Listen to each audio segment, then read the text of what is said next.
o feeji ha Ibou Ndiaye makko yimɓe heewɓe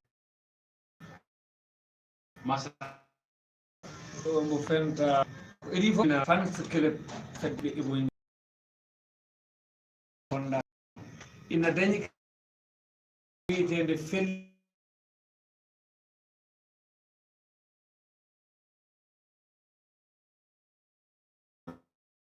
moɗo jeeri mo gonɗo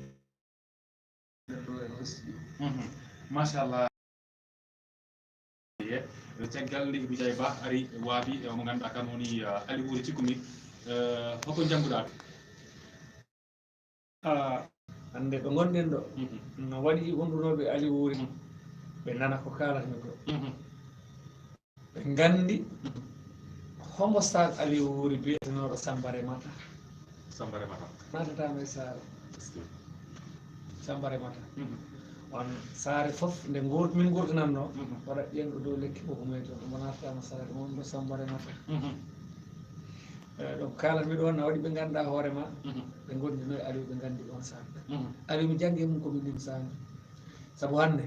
nalankegal ɗo ɗo gonɗen ngal Saalum mi wiyani ngal Bawolde mi wiyani ngal Gambi kono ngal Saalum hande so wiyanoma yo nalankegal ngal hibbite e cosaan nalankoɓe wonɓe ɗo hande yo affaire cosaan hibbite affaire nalankegal waɗatno ɓe nattuɓe ɓulwani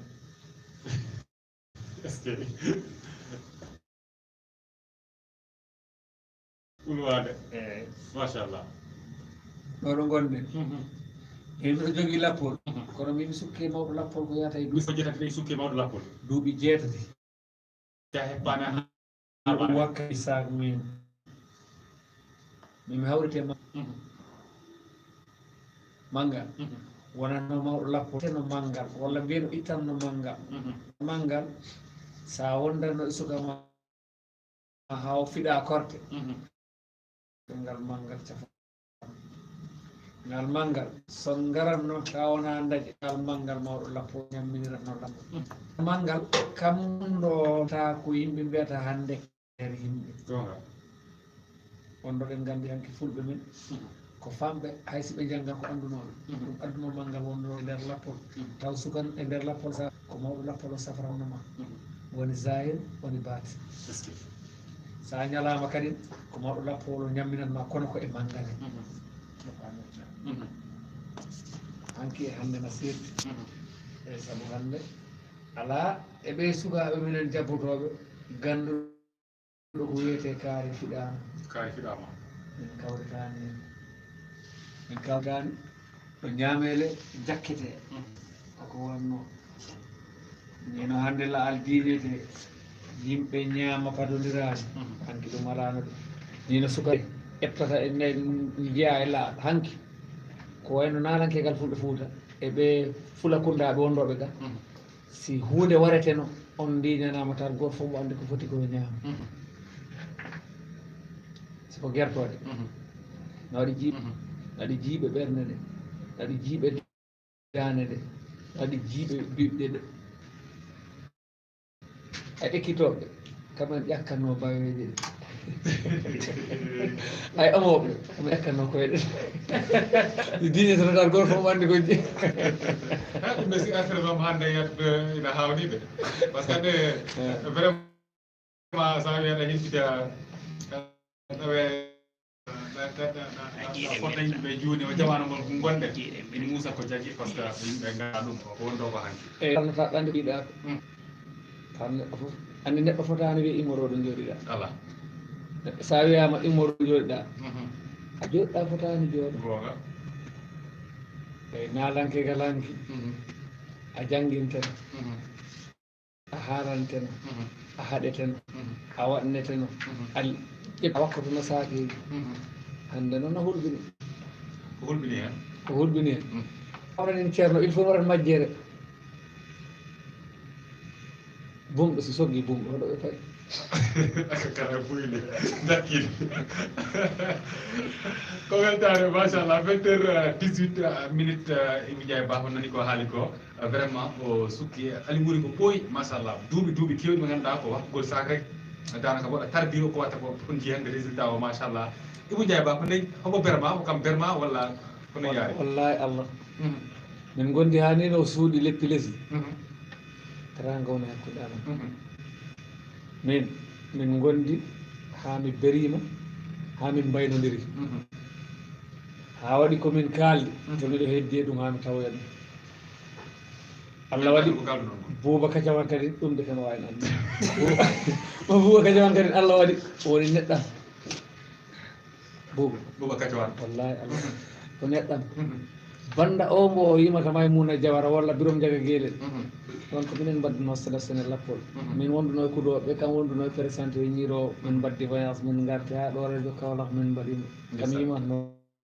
miɗo jaɓa sehlam wonɗo kam Bouba Kacawan kala ko kemnomi e mum yawani saabu ko ɓernde lamde kemrunoɓe Ibou Ndiaye ba darmi ara ɗo joni an tan ton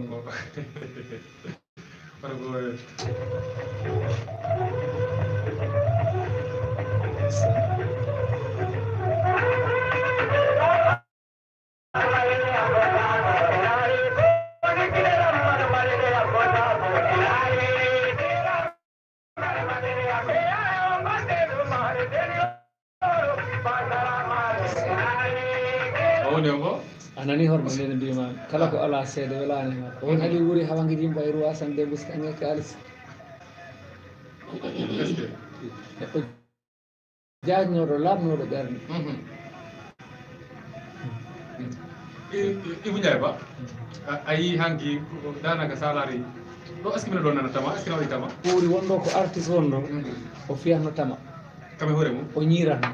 o yimanno o kudanorde te est ce que artiste fof fota en waawa par ce que mbiɗa yiya artiste aji woɓɓe ɗi ga instrument ji ɗi ɓe jogui fof kamɓe mbawa waɗa eyyi har hande joni tawi woni wano amni wawgol ñiroru saɗanma ko taki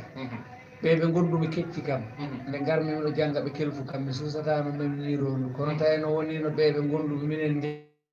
janggui e yanata miɗo suusi ƴetto ñañoru mumen ndu miɗo ekkito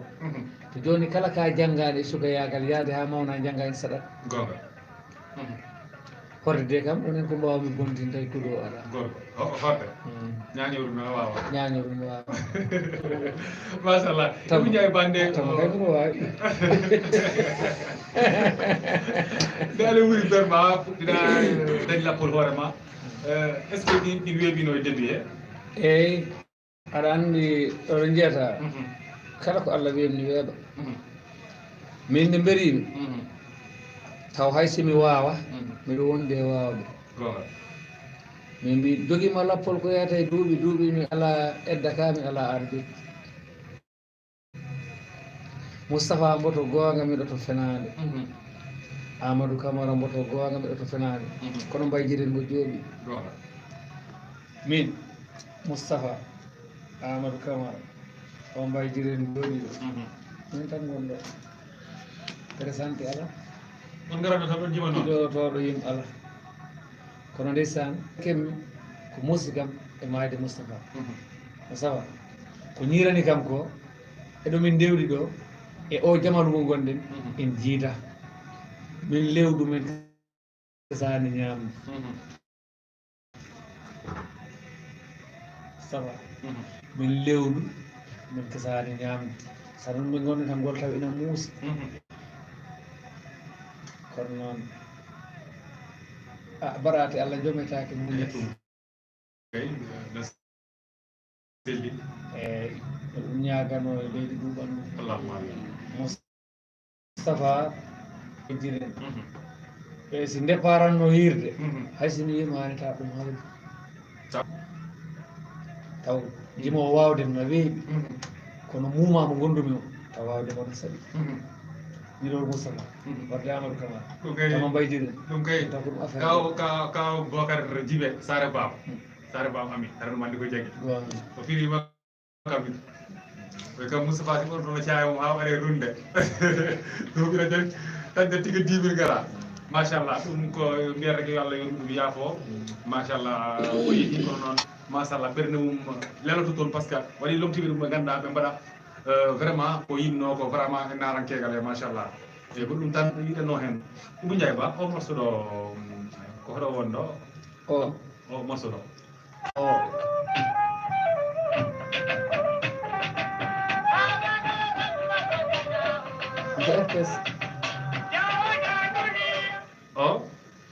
o morceau mama galo mo Samba Kodja Diaw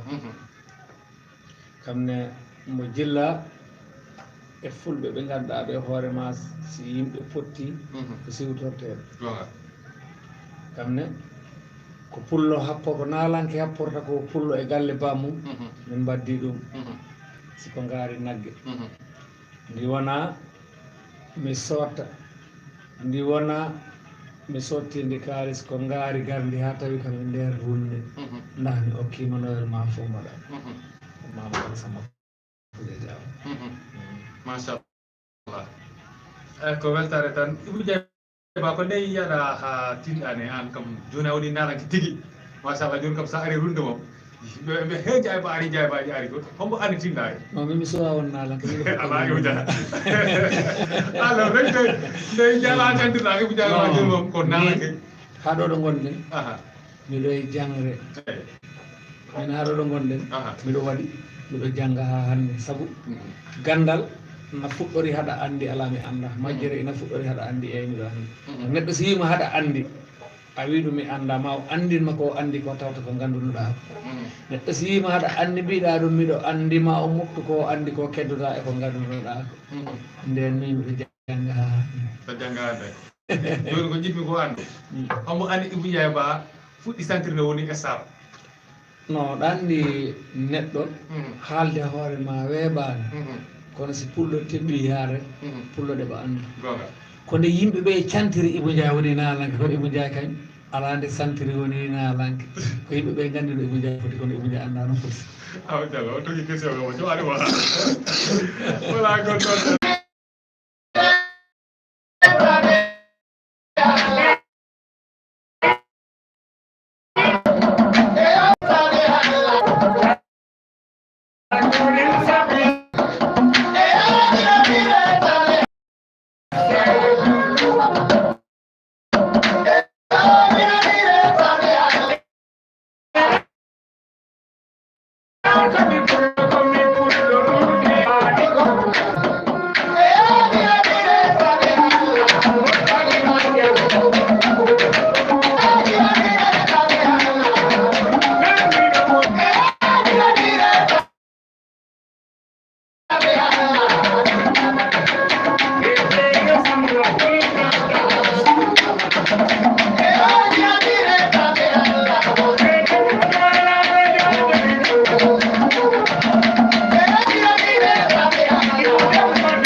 Voilà, merci beaucoup. En bettima 21h0 minutes, 21h0 minutes. On ngoro den antenne, machallah. O morceau hanendere antenne. ko ɗum nafata saabu élément o heddiɗo ko jiimi ko sen jiiɗodirani en gondani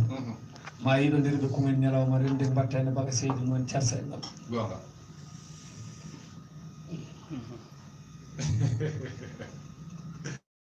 carsa ene mbaga seydi wona continue ɗo wallahi o weɗi ɓe fof d'accord aussi machallah ko hande vraiment Fulaagu weltima Fulaagu Sinsalum weltima téléphone o gila émission o fuɗɗi ha joni mbo sona par ce que ɓe jiiɗi haaldo Ibou Ndiaye Ba Ibou Ndiaye Ba nalanke yal hande sa waɗi gaɗa comparé ngal hanki hongal ɓuuri won nalanke kam aɗa anndi Eliman min nalankoɓe hanki ɓe mi yewaki ɓe tomi yewatako ɓe koko ɓe kawrinno ko ɓe guurno ko min kawriti ko min guuri sabu hannde wonmo biyata defanam ñeele celle en jaaka ɗum to eɗen nganndi ko woni ñeele celle eyi e raɓɓinɗinaade Ndiaye ba han oko manque nalankegal hannde nalankegal hannde ko manque ngal hunde de koko moƴƴi ko ɓuri moƴƴu kala ko jiiɗa yooɗi rek koko yonna hunde kam ko ɗum no howango ni rek sa wayri fewno rek beyɗi bonna jawta nalankegal kam ko fewnete tan sabu ko ɗum taki ɗimmo waɗoɓe ɓe pewna waɗanteɓe ɓe pewna eyi waɗoɓe ɓe pewna waɗo waɗanteɓe kadi ɓe pewna sabu ceylagal okketeɗo okkiro sa ɗum wiyete ko okkirowo jaam en kettima joni morceau Ali Wuri joni ko ɗum woni nanɗen hen kore jaɓoɓe ɗo ñañoru onon hannde on jeeyi ha on ɓesdi hen clavier woni piano on ɓesdi hen tamaji en enen gueɗe ha tareji en kolli en eɗen gueɗe machallah ɗum ne ko hen en jiiya walla eyi aɗa anndi koko mbimami ko jamanu koko wakli jamanu noon si waklima a ettoto mballuɗa mbawa yaadu e jamanu eyi hanki wonko jamanu lamdino hannde kadi wonko jamanu lamdi kala noon no jiiɗa ñaagotoɗo mbo rek ko fuɗɗi ɗum tan alamo mana alamo yenna goto fof ko yira ko tan harante jimri ina ɗo kono moyeji na keddi taw moyeji na keddide moyeji ɗi noon ina wawi waɗa hawretoyɓe hen sabu ɗo jetta hunde kam tawi hokki yiwniri funnage yo hirnage yo farbati wat salum hay si toɓani yakaroɗe way ko toɓo ko takata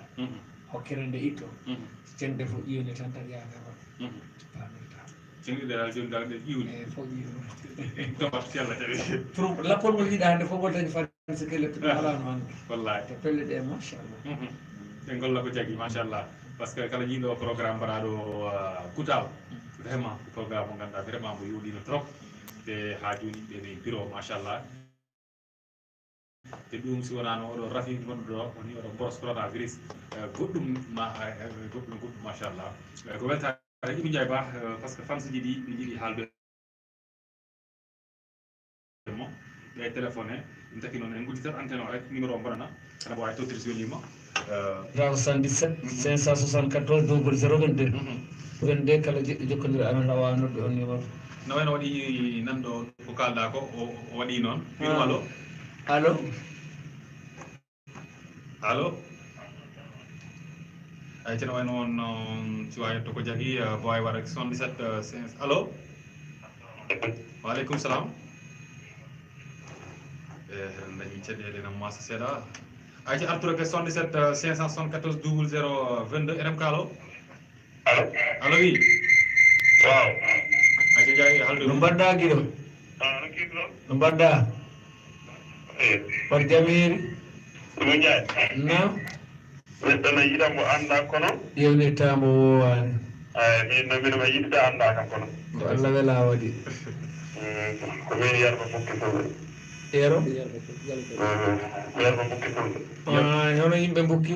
mbar jam tawde no koreji fof mbaɗi sukaɓe jam tanne weltere ndeɗe waɗi solo no weeli noon a jarama a salminama a ande juurama ɓula fof weltima Ndiaye yettere Allah kala ɗe goni mine hetto kasedaji ma kala ɗum yettere Allah ka moƴƴo a jarama weltima moƴƴo min beltima e ɓeydu bawa ayca weltanama no fewi wonɗo ko yero ba wonɗidre toto gokki fulɓe mbaɗani no waɗi ko 77 574 00 22 77 574 00 22 kala mo ganduɗa aussi aɗa dañi question mo lamdiɗa Ibou Ndiaye Ba o paari pour jabogol mbo kala mo ganduɗa aɗa dañi ko lamdiɗa ɗum kala ɗum min wawi lamdo aussi nodda e 77 574 00 22 waɗi dari ɗo ɗo allo allo allo ayca no téléphone o mbaɗi satire kono ngare tan eɗem ko allo allo allo oh là là téléphone waɗi satire ko jagui ayca 77 574 00 22 eɗem ko allo salamu aleykum allo allo allo ay je goɗɗo ne dari mo darentinin téléphone o e sattiride allo salamu aleykum waaleykum salam aɗo naati oto goɗɗa anda inde noon hoto noddirta allo allo eyi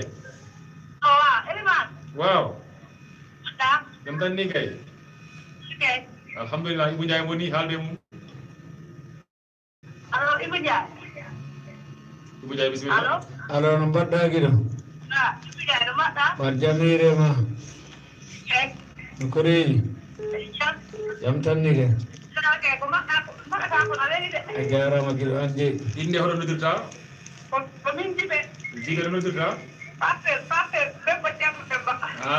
soraji ceerno demba so a salminama min calmini goto demba batu ɓamtani o haali goga min calmini ceerno demba jarama jarama jarama mi weltima merci beaucoup en beltanima ɗum no feewi ko sohnaji o ceerno demba mo ganduɗa kamne ko gueɗo leñol machallah ɗon e parcelle sen unité 2 ɗo e Kaolack dangan hay so kuwiɗo rek mbawi arde ke 77 574 00 22 ko sittinde on hande rek ɓeɓe ganduɗa puɗɗo nanggude ñum hande koɗo men ko Ibou Ndiaye Ba kam woni koɗo émission dental fulɓe hande kala mo ganduɗa ne jogui namdal ma e mum bisimilla ma allo e Ibou Ndiaye on noddirta Oumar Diallo Saare Galo Kawar so bisimilla Ndiaye Ba Oumar no mbaɗɗa giɗo ɗam ɗana tiwru mbaɗa aɗa jamirema jambolonema sare galanaɓe fof en kettiɗo émission ma minen welti ko feewi machallah yettirama Oumar wurti min beltima giɗo are ko are min calmini sare galanaɓe fof ma pulaɗo lamdi ko feewi ko feewi ko feewi ya jarama giɗo ko lamde ko hande ena heewi jaabo massa jarama giɗo Allah jarama jarama beltima mi weltinima ko feewi jarama giɗo ok jarama merci beaucoup Oumar a weltanama no feewi noon a seeɗa 77 574 00 22 hande gaare yewtere gaare hay cewdi dariɗo salamu aleykum allo allo oui allo no kiɗɗuɗa jam tan ni kay jam hirema oreji baɗi ɓe jam yette Allah inde nde hoto noddirta min Aissata Ba depuis que rigo welo rigo Aissata Ba welo rigo no mbaɗɗa jam tani ay so bisimilla ma Aissata mino wetto émission he no salmina Ibou Ndiaye Ibou Ndiaye salminoto salmitimama giɗo ko farfati joom gallam noon Ablaye Ka to saligo mi salmini Ablaye minen okka kantata eyyi d' accord min okka min ɓe fof équipe ɓe komine ɓen okka a jarama min beltanimama giɗo calmina Ablaye no beltanama ya takkude ko moftiniɓe a jarama jarama feewi ay 77 574 00 22 hande rek garene koɗo men hande Ibou Ndiaye Ba mbasen ɗo wonde noon sira dédicace kala mo ganduɗa aussi aɗa dañi question e mum aɗa wawi lamdo e kala ko ganduɗa haalno ɗum aussi bon fadi e 77 574 00 22 ko allo salamu aleykum allo eyyi bisimilla allo waaleykum salam wa rahmatullah e jam hirema inde nde hoto noddirta ode ko Hammed Diallo mbiɗo mbiya Oustaz Hammed Diallo fakala kono mbo jooɗi ɗo Dakar ay jaw Samet no mbaɗɗon e golle machallah Ibou Ndiaye Ba machallah no mbaɗɗa Ibou Ndiaye salminama wallahi mi salmitima Diallo mbar jaw woni e mon ko yettere Allah mawde nandumi min beltima émission he yettere Allah min gonani diwan Kaolack ni kono minen keeɓa audio ji ko feewi machallah yettere Allah mawde nden noon yo Allah ɓeydu bawal ngal amin